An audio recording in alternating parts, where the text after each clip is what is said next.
Hello friends, Koli and রূপ চ্যানেলে তোমাদের সবাইকে স্বাগত। চলে এসেছি আরও একটি রেসিপি নিয়ে। তো আজকের রেসিপিটি হলো আলু পটলের ডালনা, নিরামিষভাবে। তো দেখো, আমি আলু পটলের ডালনা তৈরি করার জন্য আমি আলু আর পটল ডুমো ডুমো করে কেটে নিয়েছি। আলু পটলের ডালনা তৈরি করার জন্য আমি কড়াই বসিয়ে দিয়েছি, আর এখন দিয়ে দিচ্ছি কড়াইয়ে কিছুটা তেল। তো তেলটা গরম হতে থাক।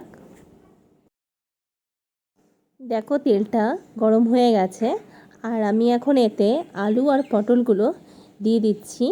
তো এই আলু পটলগুলো আমি সামান্য নুন আর একটু হলুদ দিয়ে ভেজে নেব। তো আস্তে আস্তে ভালো করে ভেজে নেওয়ার পর তারপর আমি রান্নাটা শুরু করব। তো ভেজে নেওয়া যাক। দেখো, আমার আলু পটলগুলো ভাজা হয়ে গেছে। তো আমি এখন এটাকে নামিয়ে নেব। আলু পটলগুলো তুলে নেওয়ার পর আমি আবারও কড়াইয়ে তেল দিয়ে দিয়েছি। এখন আমি ফোড়নগুলো একে একে দিয়ে দেব। তো দেখো, আমি এখন তেজপাতা দিয়ে দিচ্ছি, তারপর শুকনো লঙ্কা আর গোটা জিরা দিয়ে দিলাম।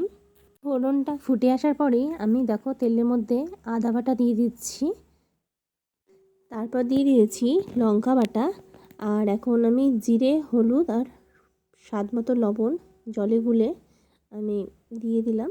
তো এটাই আমি একটু ভালো করে নাড়িয়ে কষতে দিব কিছুক্ষণের জন্য হালকা স্টিমে। কষানো প্রায় হয়ে গেছে, তেলও ছেড়েছে। তো আমি এখন ভেজে রাখা আলু পটলগুলো এতে দিয়ে দেব। তারপর মশলার সাথে আলু পটলগুলো ভালো করে আরেক কিছুক্ষণ কষিয়ে নিতে হবে। তারপর কষানো হয়ে গেলে তারপর এখন জল দিয়ে দেব পরিমাণ মতো। দেখো, আলু পটলের তৈরি হয়ে গেছে। তো এখন আমি এতে সামান্য পরিমাণ ঘি দেব আর গরম মশলা দেব। তাতে নিরামিষ তরকারির সেন্টটাও ভালো হয়, খেতেও বেশ ভালো হয়। তো দেখো, আমি দিয়ে নাড়িয়ে নিচ্ছি একটু। নিরামিষ আলু পটলের তরকারি রেডি। তো আজকের ভিডিওটি যদি তোমাদের ভালো লেগে থাকে তাহলে প্লিজ আমার চ্যানেলটিকে সাবস্ক্রাইব করে দিও, আর পাশে থাকা বেল বাটনটিও প্রেস করে দিও, যাতে আমার সব ভিডিও আমি তোমাদের কাছে পৌঁছে দিতে পারি। তো আবার দেখা হচ্ছে নতুন একটি রেসিপির সাথে।